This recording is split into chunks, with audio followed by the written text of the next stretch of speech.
Did you know? After the Civil War ended, slavery was supposed to be over. But for thousands of newly freed black men, women, and children, the promise of freedom turned into a death sentence.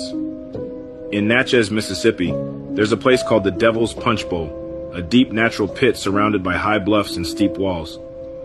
But what happened there after 1865 is one of the darkest, most hidden chapters of American history.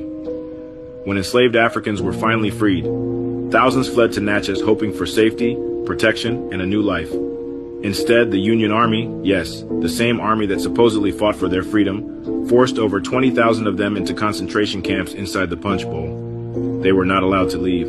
If they tried, they were shot dead on sight.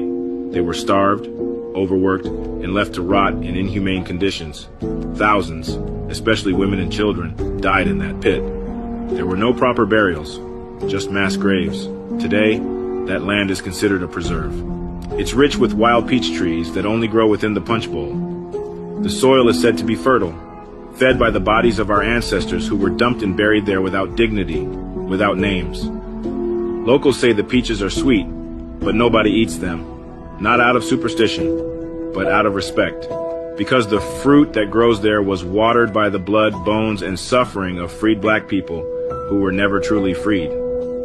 This wasn't a war crime against enemies. It was state-sanctioned genocide against the very people America promised to liberate. And now, it's barely mentioned. Not in textbooks, not in school, not in monuments. But we remember. We speak their names even if we don't know them. We honor the souls buried in the Devil's Punchbowl by telling the truth they tried to bury with them. Because if we don't tell it, who will?